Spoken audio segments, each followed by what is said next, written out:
Capítulo 28, versículos 1 a 7 de este primer libro de Samuel. Samuel había muerto, le había llorado todo Israel y le habían sepultado en Ramá, su ciudad. Saúl, por otra parte, había expulsado del país a nigromantes y adivinos. Mira, la Escritura misma propone a los lectores las acciones laudables o vituperables de los seres humanos para que las juzguen. De hecho, no se limita a señalar solo a personas que merecen reproche o alabanza.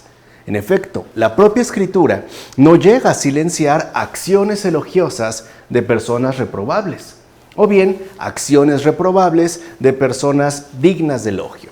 Y esto es importante porque la Escritura no es ingenua, o sea, la Escritura nos invita a superar una visión parcializada que trata de acomodar las cosas según ciertos bloques claramente delimitados. Por ejemplo, afirmar que una persona es totalmente reprobable o bien que es otra persona estaría, en este caso, ¿no?, dentro del ámbito de la alabanza. La Escritura no es ingenua, ¿no? Incluso reconoce que hay acciones elogiosas en personas reprobables, o bien que también pueden darse acciones reprobables en personas dignas de elogio. Y esto forma parte de nuestra realidad concreta, que es compleja, es problemática y que es dramática. Entonces la Escritura no se mueve por medio de esta parcialidad inaceptable. ¿Por qué hace esto la Escritura? Pues lo hace para enseñarnos a tener un juicio correcto, es decir, según la misma complejidad de la realidad en su conjunto y de la naturaleza humana en particular.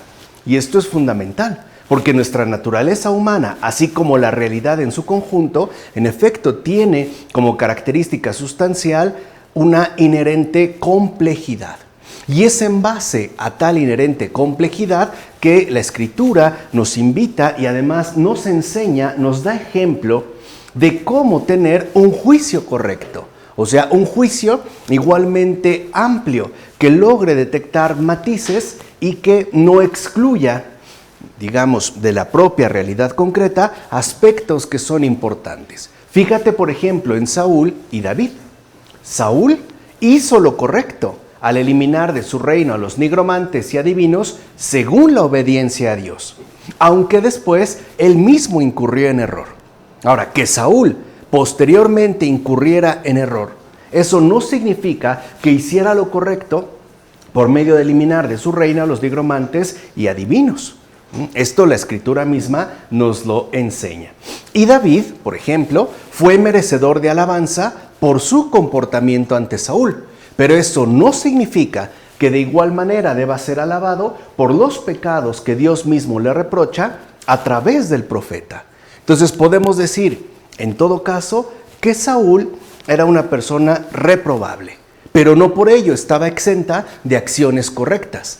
Por el contrario, David, recuerden este énfasis, ¿no?, en los contrastes que es tan importante en estos dos libros. Por el contrario, repito, David, si bien es cierto, es merecedor de alabanza por su noble comportamiento ante Saúl en varias ocasiones, eso no significa que toda la vida de Saúl sea igualmente merecedora de alabanza, ya que, lo veremos hacia el final, ¿no?, también incurre en pecados que incluso Dios mismo le va a reprochar a través del profeta. Entonces podemos decir que nosotros también estamos involucrados en esta complejidad inherente. A lo mejor tenemos una tendencia malvada o predominan en nosotros las malas acciones, pero eso no quita que también haya quizá acciones correctamente realizadas. Y al revés, puede ser que una persona sea digna de elogio por su comportamiento. No obstante, eso no excluiría, al menos no tajantemente, la posibilidad de que incurra en ciertas acciones reprobables o pecados, ¿no?, como el caso de Saúl y David. Bueno, como afirma Agustín en Contra Fausto. Capítulo 28, versículos 8 a 14. Se disfrazó Saúl con otras vestiduras y se encaminó con 2 de sus hombres, llegando donde la mujer cuando ya era de noche. Y le dijo: hazme un rito de adivinación evocando a un muerto y haz que aparezca el que yo te diga. Le dijo la mujer: ¿a quién quieres que te evoque? Y él respondió, evócame a Samuel. Al ver a Samuel, la mujer dio un grito diciendo a Saúl, ¿por qué me has engañado? Tú eres Saúl. El rey le respondió, no temas, ¿qué has visto? La mujer le respondió, veo un espíritu que asciende desde el fondo de la tierra. Saúl le preguntó, ¿qué aspecto tiene? Ella le dijo, como un anciano que asciende envuelto en su manto. Comprendió Saúl que era Samuel, y rostro en tierra se postró ante él. ¿Por qué aparece Samuel bajo tales circunstancias? ¿No? Esa es, digamos, la idea principal que aquí estamos tratando de explorar. ¿Por qué Samuel aparece bajo tales circunstancias? O sea, de acuerdo a la intervención de esta nigromante. ¿Por qué? Porque Abraham y los profetas pertenecen al Dios de los vivos, no de los muertos. O sea, quiere decir que por medio de esta evocación de Samuel, se pone el acento en que en realidad todos aquellos que pertenecen a Dios viven. Y por ende ya se anuncia que la muerte no es la palabra definitiva, sino la resurrección del Señor, ¿no? Ese es, digamos, el mensaje teológico que se presenta en este pasaje. En todo caso, lo anterior nos hace patente que las almas sobreviven, ¿no? Ese es el énfasis, o sea, la vida no se acaba aquí con la muerte, ¿no? La defunción del cuerpo no es ni lo único ni lo definitivo.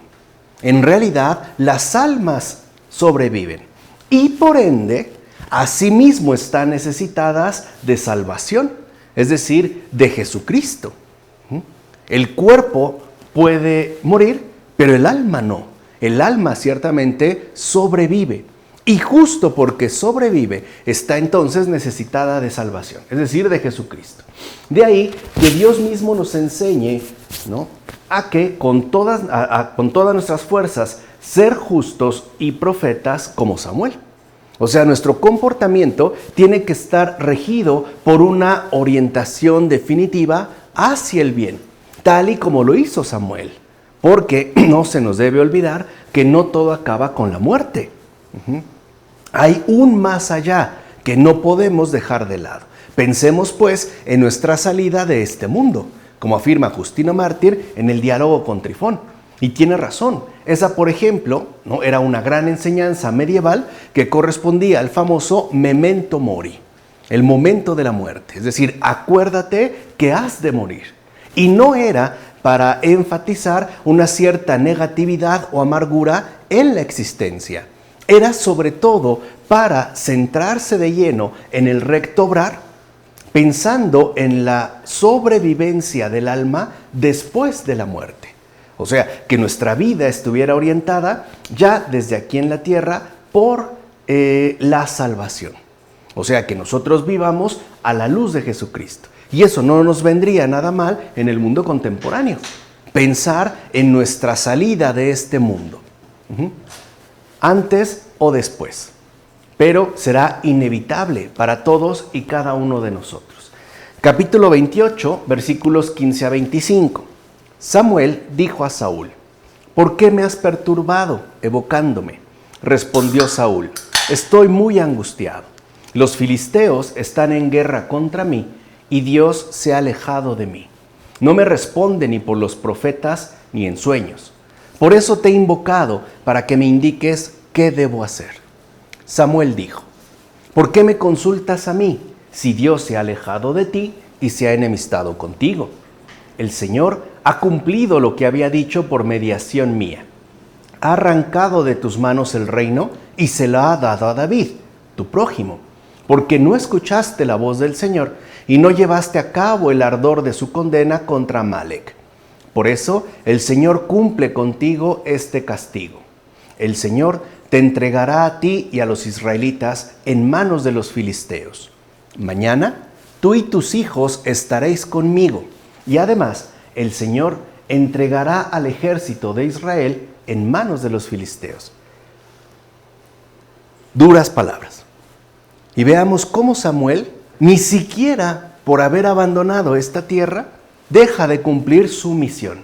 una misión profética. Mañana tú y tus hijos estaréis conmigo. Es tanto como decir, habrán muerto. Y es un anuncio pues duro porque implica una calamidad. El hecho de que el ejército de Israel quede finalmente en manos de los filisteos, ¿no? Y aquí hay otra distinción importante.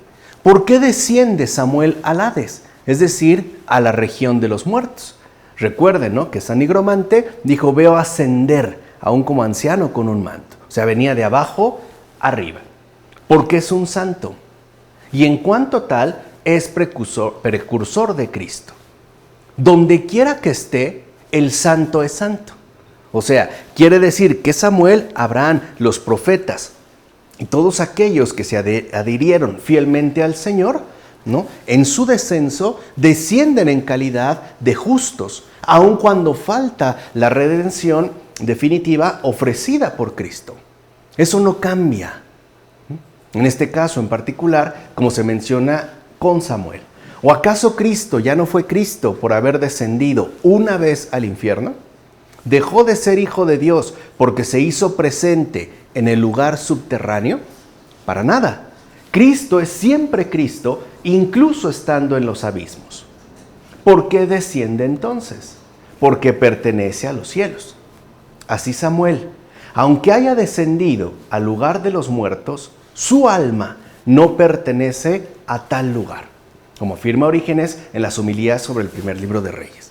Y esto es importante de tener en cuenta, porque los padres, ¿no?, estaban convencidos de que incluso los grandes patriarcas y profetas habían descendido al lugar de los muertos. ¿Por qué? Porque la redención no había llegado todavía. No obstante, su propia vida les otorgaba una pertenencia ajena al lugar en el que se encontraban. No, sabemos que no estamos hablando de una referencia netamente física, sino metafísica. Pero aun cuando, por ejemplo, Samuel haya muerto y haya descendido al lugar de los muertos, su alma no pertenece a tal lugar. Y lo vemos en el hecho de que incluso en su aparición, ¿no?, sigue cumpliendo con su misión profética. Samuel es un profeta, tiene alma de profeta. E incluso después de morir, sigue realizando y cumpliendo, ¿no?, según el don que Dios le ha otorgado. ¿Puede un demonio hacer de profeta para todo el pueblo de Dios y decir que el Señor está a punto de abandonar a Israel? ¿Podía saber un demonio lo que ocurriría a Saúl y a sus hijos? Yo no puedo atribuir a un demonio poder tan grande. En efecto, Samuel sigue perteneciendo a Dios y habla según su espíritu, como afirma Orígenes en las homilías sobre Primera de Reyes. O sea, Samuel no era un espectro o una aparición fantasmagórica, malévola.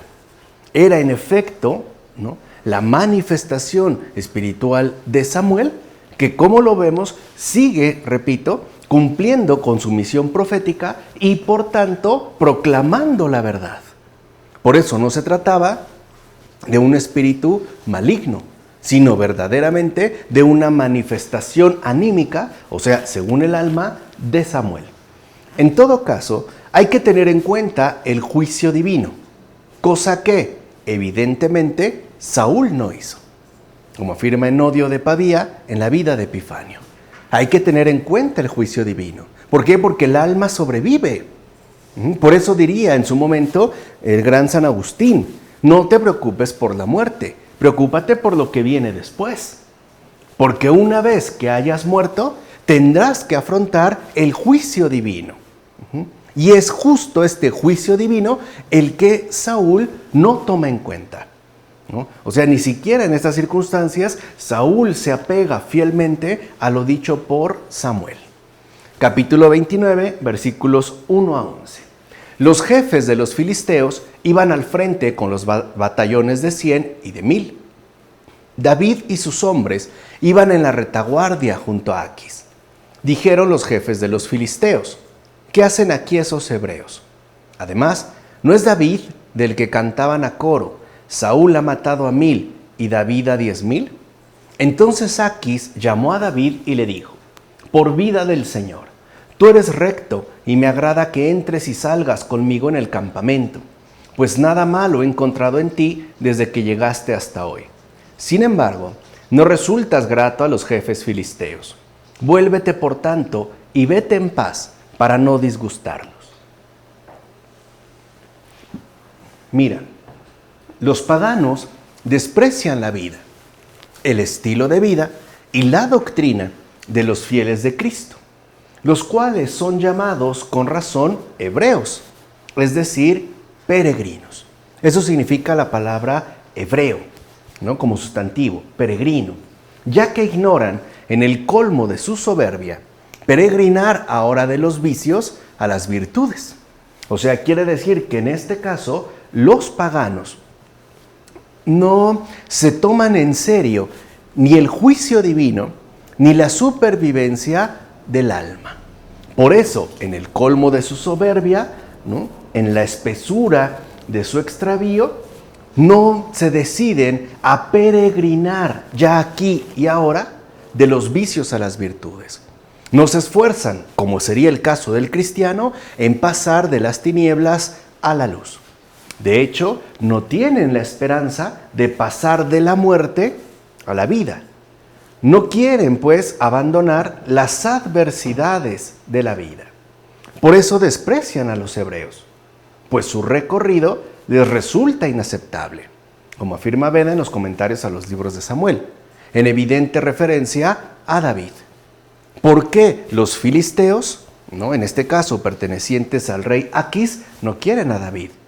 Porque David es un servidor del Señor y su vida, su estilo de vida, su comportamiento, su rectitud les incomoda. Podemos decir que en pocas palabras, el creyente es incompatible con el desorden establecido de este mundo. No es compatible y por eso siempre quieren expulsarlo, perseguirlo, acabar con él. En efecto, cuando la iglesia de los gentiles alaba la fe de Cristo por la que es merecida la vida eterna, los iracundos filósofos y los pontífices de los ídolos tienen miedo de creer en él. Y la razón es muy simple, porque su mundo se acabó. Tendrían que renunciar absolutamente a todo, incluidos ellos mismos, ya que les duele que su cultura y su ciencia sean destruidas por su palabra. De hecho, se niegan a reconocer el triunfo de Cristo sobre el antiguo enemigo, al cual, dicho sea de paso, más bien se aferran, como dice Beda en comentarios a los libros de Samuel. Y me parece que tiene toda la razón, porque después del triunfo de Cristo sobre el antiguo enemigo, es decir, el cual ahora es ya el gran vencido, ¿no?, solamente queda aferrarse a esa derrota y por lo tanto renunciar a la salvación que Cristo nos ofrece. Es una cuestión de soberbia, es una cuestión de orgullo. En todo caso, Aquis mismo confiesa que David, o sea, el propio rey Aquis, reconoce abiertamente que éste era inocente y bueno. O sea, no había nada que reprocharle a David. Pero al mismo tiempo no desea ofender a los jefes filisteos. Como decía el santo cura de Ars, maldito respeto humano que hace que tantas almas se pierdan, ¿no? Reconoce en David al justo, pero al mismo tiempo no quiere tener problemas con su gente. No quiere, pues, quedar mal ante ellos. ¿No es esto figura de Cristo? El mundo reconoce en Cristo al bueno y santo, pero al mismo tiempo no se le quiere reconocer abiertamente como Señor ante los jefes de este mundo, como dice Beda en los comentarios a los libros de Samuel. Y por eso, en gran medida, es que se ha insistido, sobre todo ya en la época moderna, en la separación, ¿no?, de la política y la teología. Porque eso implica el reconocimiento abierto y explícito de que el Señor es el verdadero gobernante de este mundo. Y por ende, los jefes de este mundo estarían a su servicio. Y eso es precisamente lo que no quieren. Por eso la estrategia ha sido mejor sacarlo del juego. ¿no? Reconocerlo, claro, como el bueno, el santo, pero aparte, ¿no? Mantenerlo pues a distancia. Capítulo 30, versículos 1 a 10. Cuando David y los suyos llegaron a Siquelag al tercer día. Entonces David y los suyos llegaron a la ciudad. Se la encontraron quemada y comprobaron que sus mujeres, sus hijos y sus hijas habían sido llevados cautivos. David y los que estaban con él alzaron sus voces y lloraron hasta quedarse sin fuerzas. Muchas veces el llanto de David corresponde a todos aquellos que ciertamente se lamentan por la corrupción de la fe. ¿O no es verdad que a veces son los más sencillos los que sufren terribles daños? Como ya decía Beda en los comentarios a los libros de Samuel. Y eso sigue sucediendo hasta la fecha. ¿Cuántas veces los más pobres, los más vulnerables, son los que terminan padeciendo terribles daños, terribles injusticias, incluso, ¿no? Podemos decirlo de esta manera, amargas atrocidades? Y aquí la pregunta es, ¿quién se conmueve de ellos? ¿Quién verdaderamente se lamenta por lo que padecen los más sencillos al sufrir terribles daños? Aquí vemos cómo David es también compasivo. Capítulo 30, versículos 11 a 20. Encontraron en el campo a un egipcio y lo llevaron a David. Le dieron pan para comer, agua para beber y también un trozo de pan de higos y 2 racimos de uvas pasas. Comió y recobró el aliento, pues no había comido ni bebido durante 3 días con sus noches. David le preguntó, ¿a quién perteneces y de dónde eres? Él respondió, soy un egipcio, siervo de una amalecita, pero mi señor me ha abandonado porque caí enfermo hace 3 días. Nosotros hemos hecho incursiones contra el Negev de los quereteos, contra el Negev de Judá y contra el Negev de Caleb. A Siquelag le hemos prendido fuego. David le dijo, ¿y tú podrías llevarme hasta esa banda? Él contestó, júrame por Dios que no me matarás y que no me entregarás en manos de mi señor, y yo te conduciré hasta esa banda. Los condujo hasta ellos. Estaban diseminados por el campo comiendo, bebiendo y festejando por el enorme botín que se habían llevado de la tierra de los filisteos y de la tierra de Judá. David los estuvo atacando desde el alba hasta el anochecer del día siguiente. No se salvaron más que 400 jóvenes que montaron sus camellos y huyeron. A los amalecitas se les llama pueblo lamedor. Eso significa amalecitas. ¿Y a quiénes figura un pueblo lamedor sino a las almas de los mundanos? En efecto, ambicionando todo lo terreno, los mundanos lamen y hasta festejan su deleite en los bienes temporales, que es el comportamiento que aquí se ha puesto al descubierto.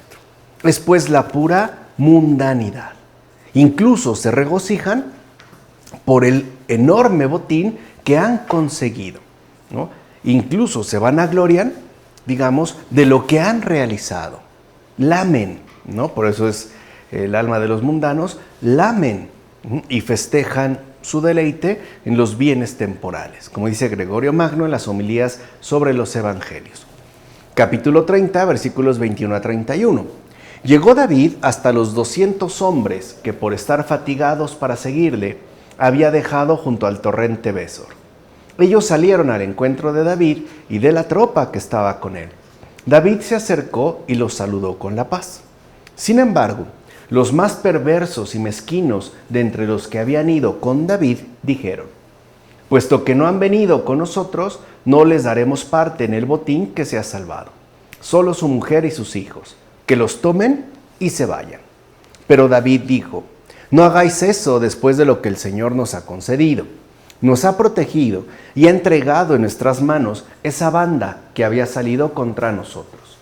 Nadie os daría la razón en este asunto, porque lo mismo participa el que sale a la batalla que el que se queda guardando el bagaje. Todos deben participar a partes iguales. Mira, no debemos perder de vista la unidad de la comunidad, ya que es a partir de ella que actúan los santos. O sea, el santo no tiene absolutamente nada de individualista. Por el contrario, siempre se guía por la unidad de la comunidad. Fíjate en David, habla pacíficamente y no hace caso a los que murmuraban. ¿Qué de malo hay en ser buenos con todos? ¿Qué de malo tiene, por ejemplo, la impartición transparente y recta de la justicia? ¿Qué de malo tiene en que todos gocemos de una desbordante prosperidad? ¿Qué de malo hay, pues, en ser bueno con todos? Y aquí vemos cómo David sigue siendo también figura de Cristo, quien ya nos dijo abiertamente que el Padre bueno, ¿no?, lo es incluso con los malos, ¿no? Él sigue siendo bueno tanto con malos como con buenos. Y por eso el comportamiento de David es también un destello más en tanto figura de Cristo, como dice Orcieso en la regla de Orcieso. Capítulo 31, versículos 1 a 13. Entre tanto, los filisteos entraron en combate contra Israel. Y los hombres de Israel huyeron ante ellos y cayeron heridos de muerte en el monte Gilboa. Los filisteos entonces estrecharon el cerco sobre Saúl y sus hijos y mataron a Jonatán, a Abinadab y a Malquisá, hijos de Saúl. Todo el peso de la batalla cayó sobre Saúl, hasta que los arqueros le alcanzaron y le hirieron gravemente. Saúl dijo a su escudero: «Saca tu espada y atraviésame con ella, no sea que vengan esos incircuncisos y me ultrajen». Pero el escudero no quiso hacerlo porque tenía mucho miedo. Entonces Saúl tomó su espada y se dejó caer sobre ella.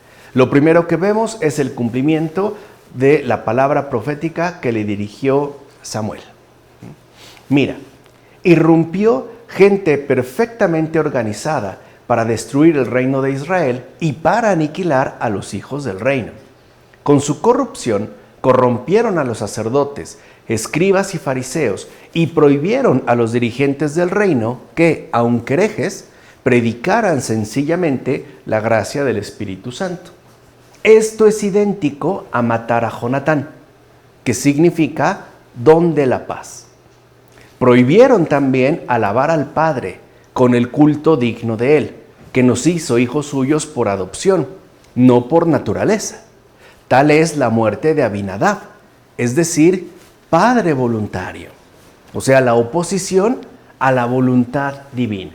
Y asimismo, pusieron toda clase de obstáculos para que llegara al mundo la salvación del reino de Cristo, lo que está significado en la muerte de Malquisá, que es llamado mi salvación, y que sigue todavía en perfecta organización llevándose a cabo.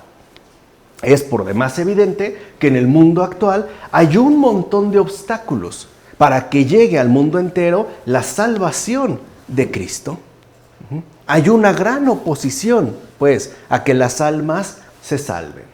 Se trata, pues, de aquellos maestros corrompidos como Arrio, que es Malquisá, Macedonio, Jonatán y Mani, Abinadab, los tres herejes.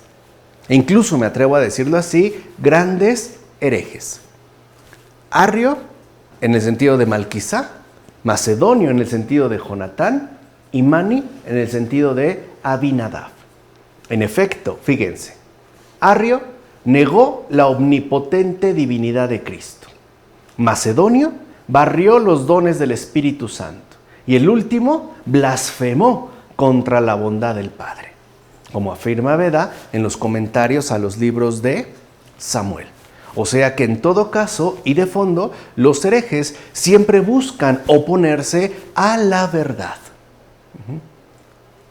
Ya sea negando la omnipotente divinidad de Cristo, o incluso en su variante que apela a su humanidad, o bien rechazando la divinidad, los dones, la acción del Espíritu Santo, o bien, sobre todo, blasfemando y repudiando la bondad misma del Padre, como estaría ya simbolizado en este pasaje del libro de Samuel.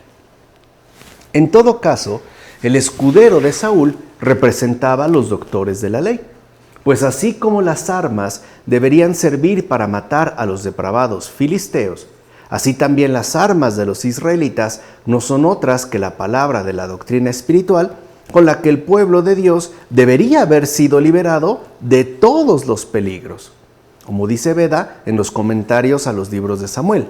No obstante, ¿qué sucedió? Lo mismo que el escudero de Saúl, parece, ¿no?, que se llenaron de miedo. Y por eso les faltó celo y no se aplicaron en la liberación de todos los peligros que de hecho les estaba encomendada. Así llegamos, fíjense, el primer libro de Samuel termina ya con la muerte de Saúl. Así acaba. Y da comienzo a continuación el segundo libro de Samuel. Capítulo 1, versículos 1 a 16. Tomó David sus vestiduras y las rasgó, y lo mismo hicieron los que estaban con él. Luego hicieron duelo, lloraron y ayunaron hasta la tarde por Saúl y por su hijo Jonatán, por el pueblo del Señor y por la casa de Israel, pues habían caído a espada. David dijo al joven que trajo la noticia: ¿De dónde eres tú? Le contestó: soy hijo de un forastero amalecita.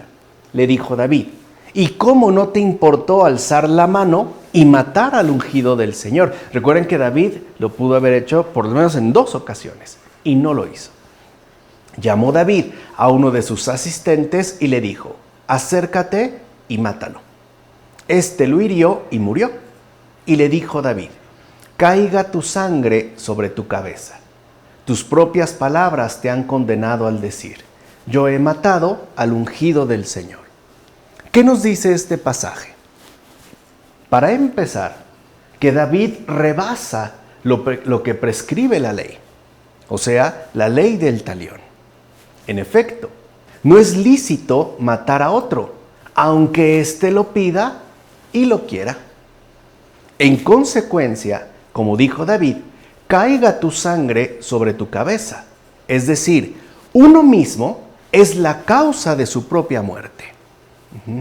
Podemos decir que entonces lo que hace David no es matar, sino consumar en esa persona la causa que en efecto se ha dirigido hacia su propia muerte. Y esto quizás se nos ha olvidado también. No es lícito matar a otro, aunque éste lo pida y lo quiera. Nos estamos refiriendo, ¿no?, claramente, por ejemplo, a la cuestión debatida de la eutanasia. Si una persona eso es lo que pide y eso es lo que quiere, no es lícito realizarlo. Y en todo caso, esa misma persona es la causa de su propia muerte, porque eso es precisamente lo que está solicitando, como dice Jerónimo en los comentarios a los profetas menores. Capítulo 1, versículos 17 a 27. David entonó esta elegía sobre Saúl y sobre su hijo Jonatán. La gala de Israel yace herida en tus colinas. ¿Cómo han caído los valientes? No lo contéis en Gat, no lo deis a conocer por las calles de Ascalón. Que no se alegren las hijas de los filisteos, ni se alborocen las hijas de los incircuncisos.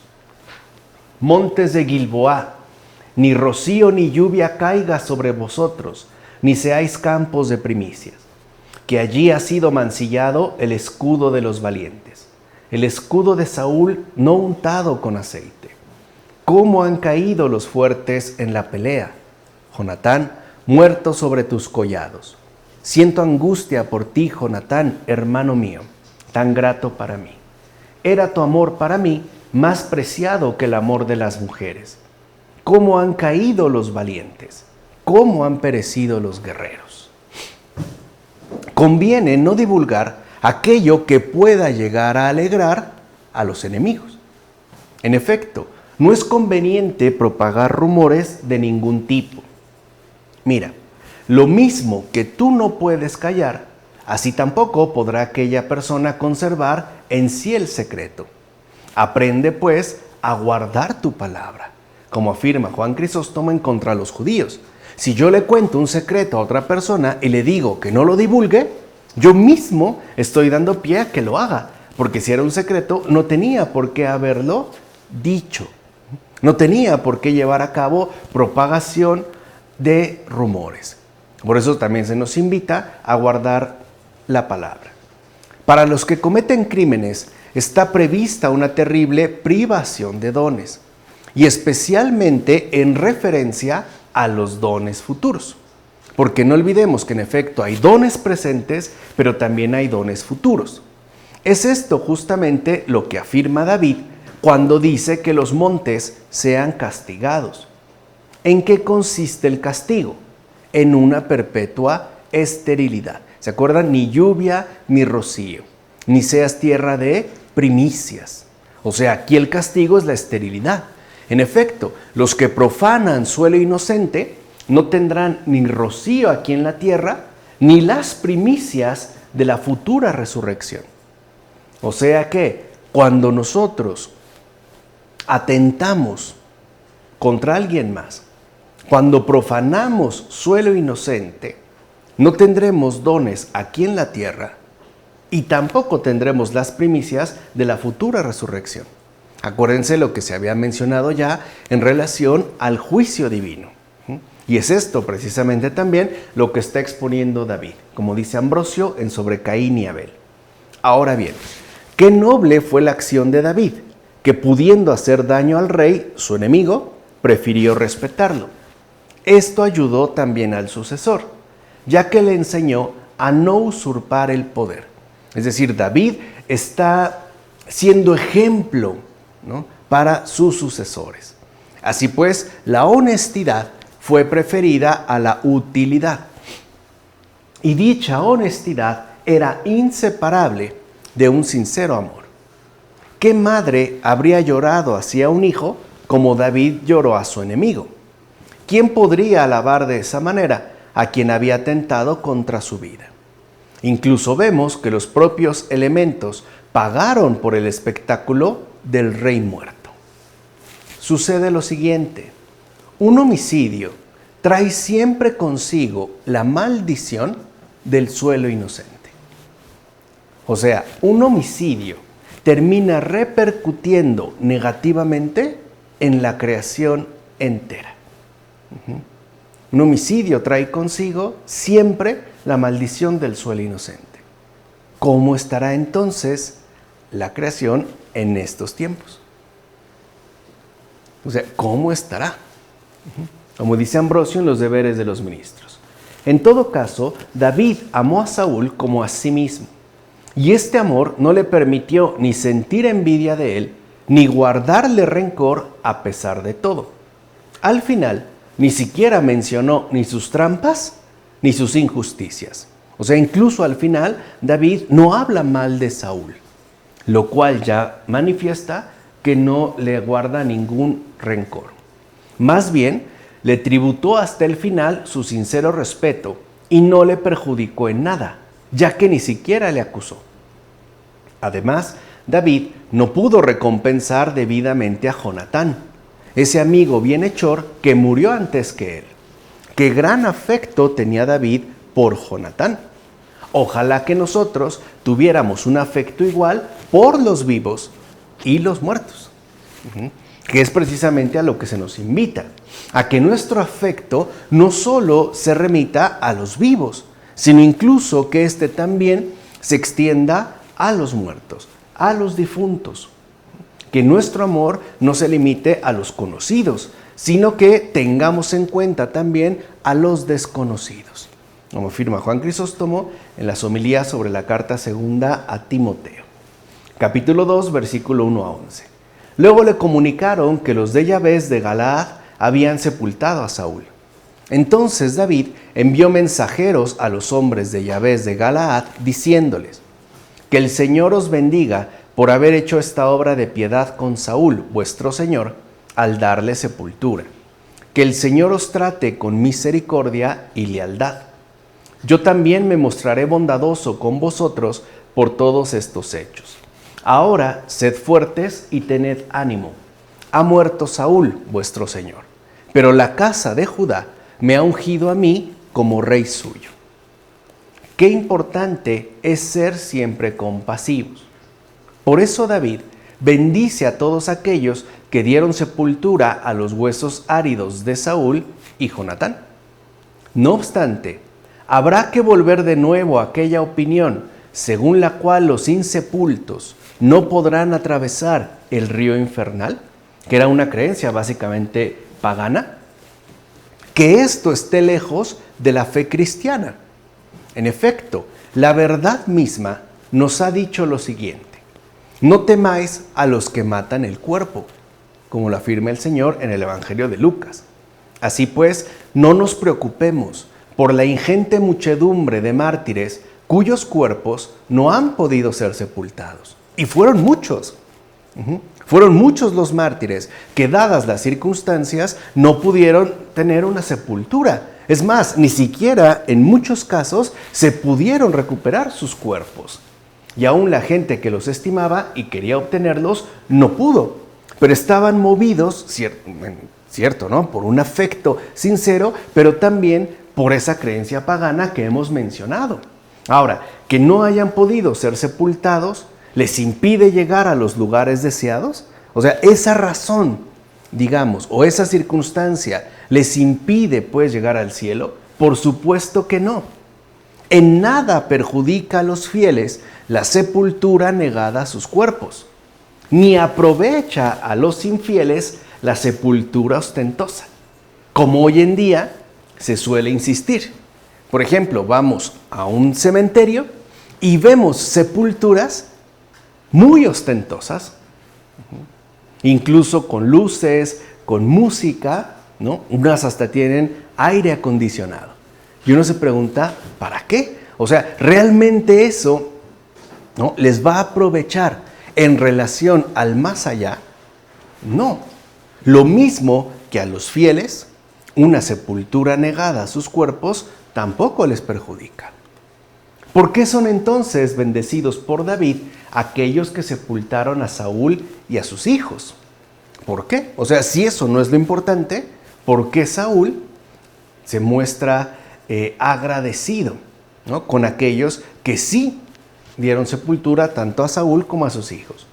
Porque un corazón compasivo se duele también de los muertos como si se tratara de su propia carne.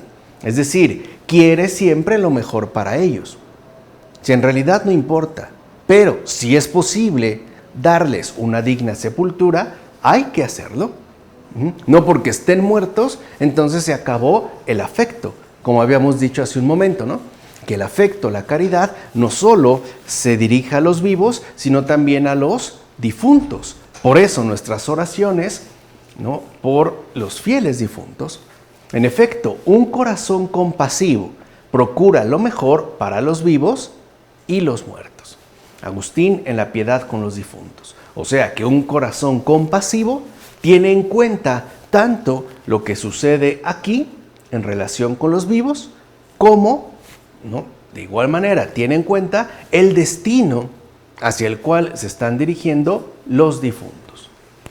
Capítulo 2, versículos 12 a 23.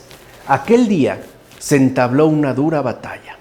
Abner y los hombres de Israel fueron derrotados por los de David. Estaban allí los 3 hijos de Zeruyá, Joab, Abisai y Asael.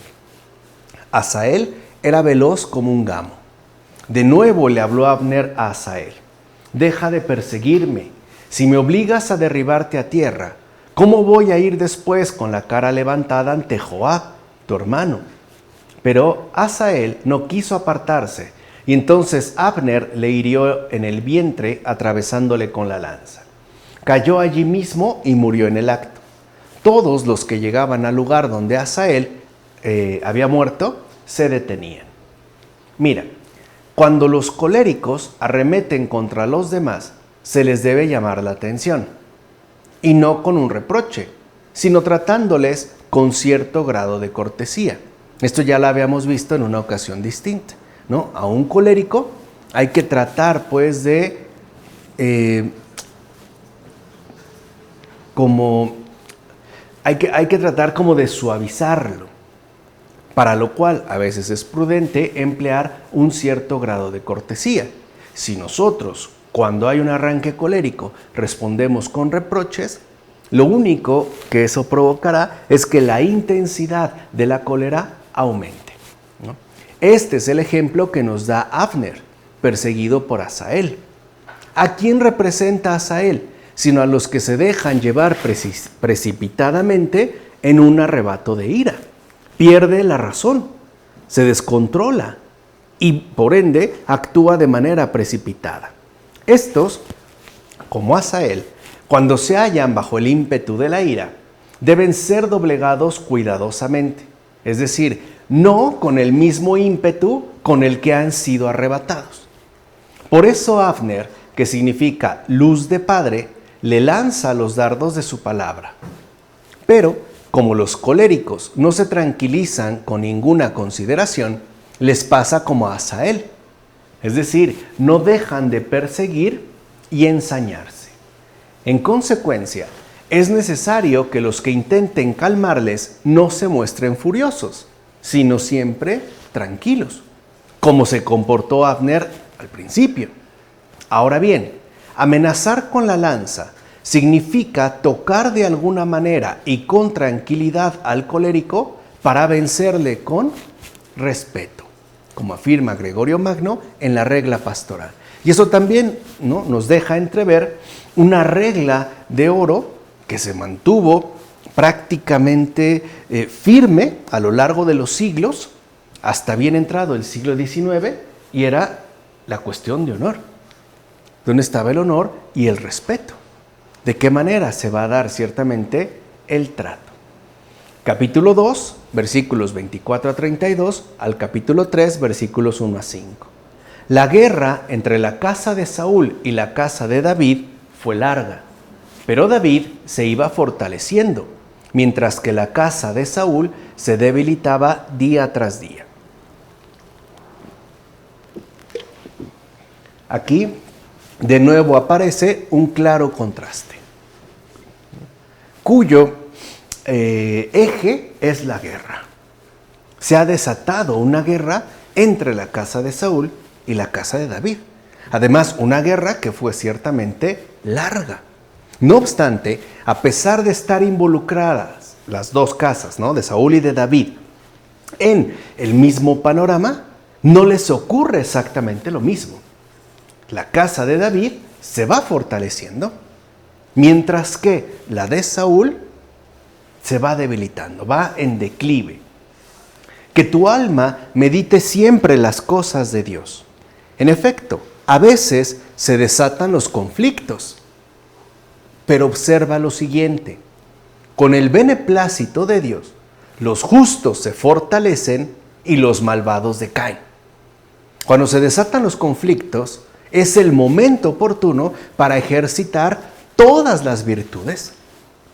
Y entonces, como David, nos podremos fortalecer.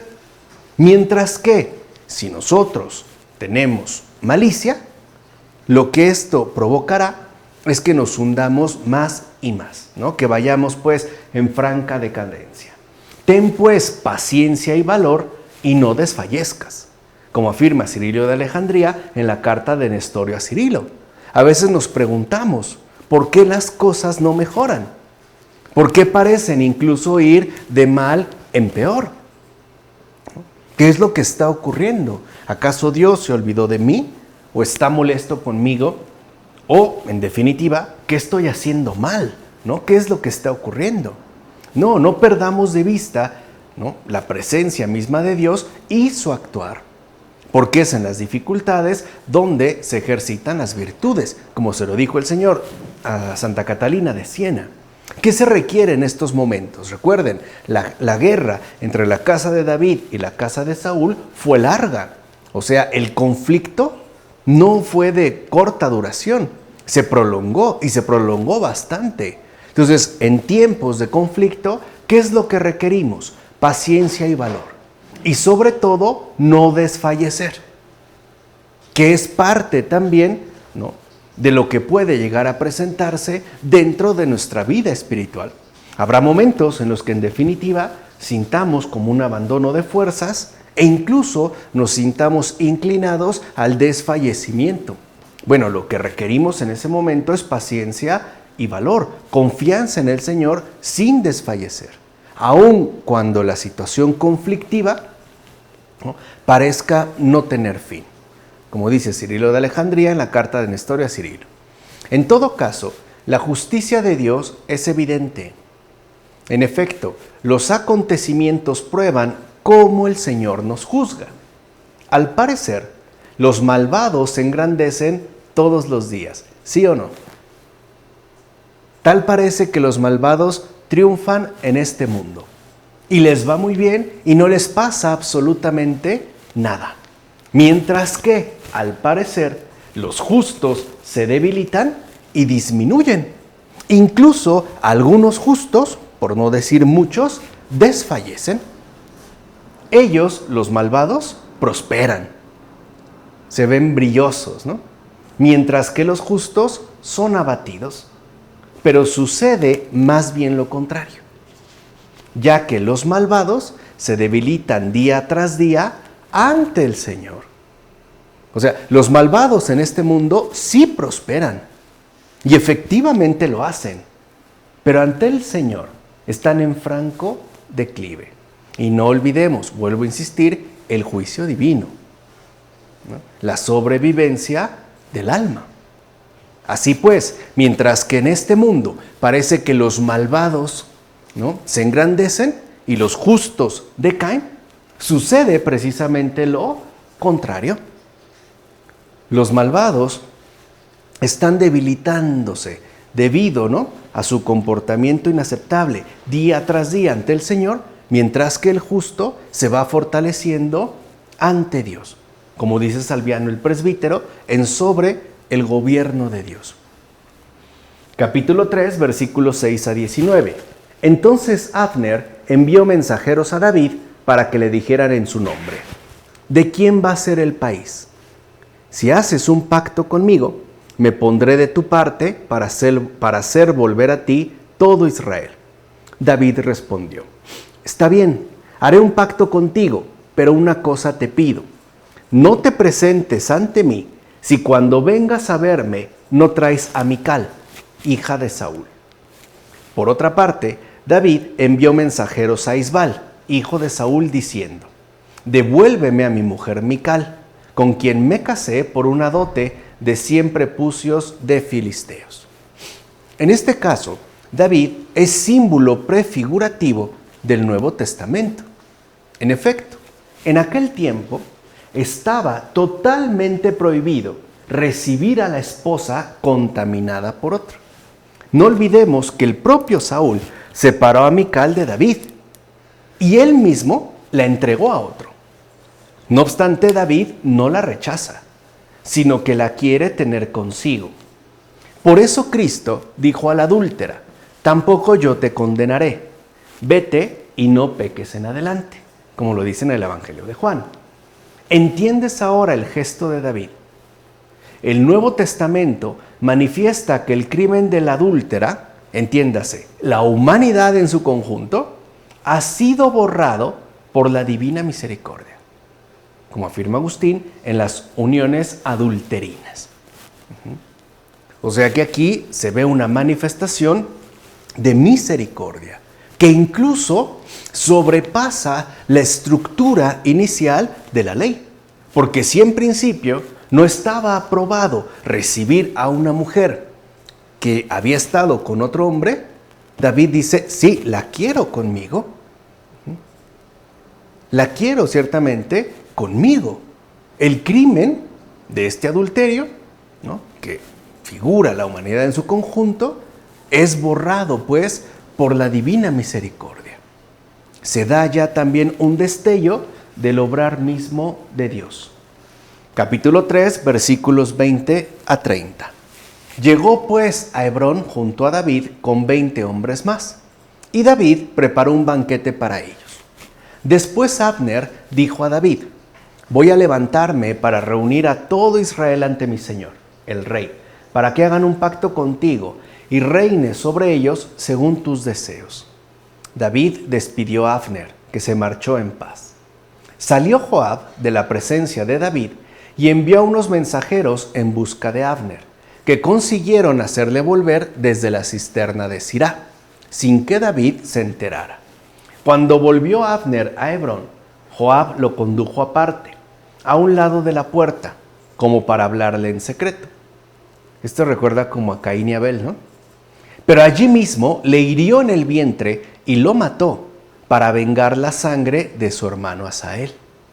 En cuanto David se enteró de todo esto, dijo: inocente soy yo y mi reino ante el Señor y para siempre de la sangre de Abner, hijo de Ner. David reconoció el valor del general Abner, comandante del ejército enemigo. De hecho, no le menospreció cuando éste le pidió la paz, sino que incluso le honró sentándole a su mesa. Así pues, cuando lo mataron a traición, ciertamente lo lamentó. En definitiva, su conciencia conservó una lealtad que asimismo transmitió al hijo entre sus obligaciones testamentarias, ya que no podía dejarse impune la muerte de un inocente. Y aquí, si lo ven, es también una insistencia que muestra este segundo libro de Samuel, lo ilícito, que es la muerte de un inocente, y con respecto al cual nosotros debemos de mantener una lealtad inquebrantable como la de David. Por eso, en definitiva, no podemos aprobar el aborto, porque sería ir en contra de la propia lealtad que nos corresponde. Deberíamos más bien lamentarnos de eso. Bueno, como afirma Ambrosio en los deberes de los ministros. En todo caso, David dejó un claro ejemplo para quitar también el pecado en el ejercicio de todo reino. En efecto, no podemos ser indiferentes ante la injusticia, y mucho menos si somos los representantes del ejercicio del poder. Esto va dirigido a cualquier gobernante en cualquier lugar del mundo. Un gobernante no puede ser indiferente ante la injusticia. Tiene que intervenir, tiene que hacer algo al respecto. Eso es parte de su responsabilidad.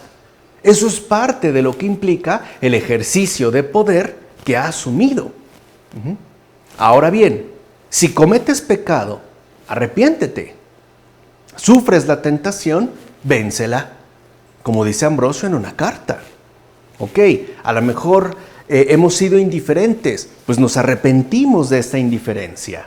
Sentimos la tentación de cometer algún tipo de injusticia, pues nos reponemos y no lo hacemos. Tenemos pues que entender cómo David, aquí lo vemos, no excluye del ejercicio de poder la fidelidad a Dios. Para David son inseparables. Dios y la gobernanza tienen que ir siempre de la mano, aun cuando eso involucre hacer cierto tipo de correcciones necesarias, como el arrepentimiento y el no sucumbir a la tentación.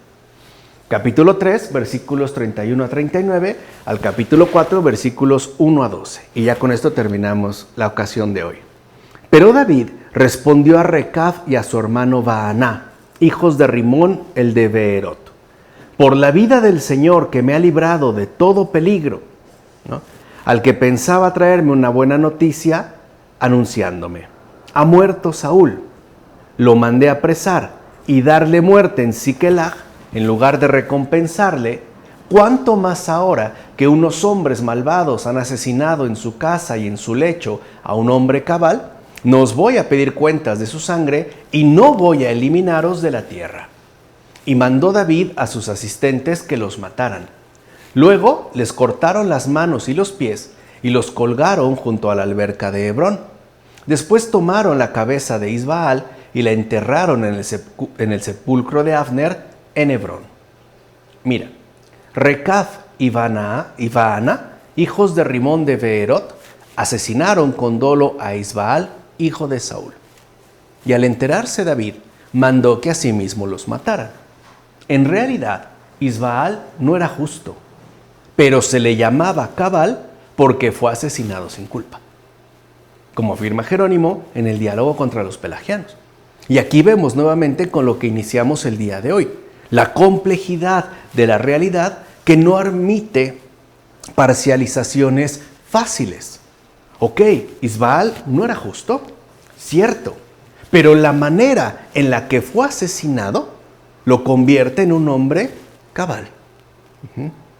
En este caso, la injusticia juega a su favor. Eso ya lo habíamos visto, ¿no? Con Fabrice Ayash en La fe de los demonios. Como siempre, la víctima o el asesino, al cometer el crimen, queda en manos de su propia víctima. Es decir, los papeles se invierten. Y por eso vemos cómo en efecto el Señor es misericordioso, pero también es justo. ¿De acuerdo? Vamos a dejarle hasta aquí. En nombre del Padre, del Hijo, del Espíritu Santo. Amén.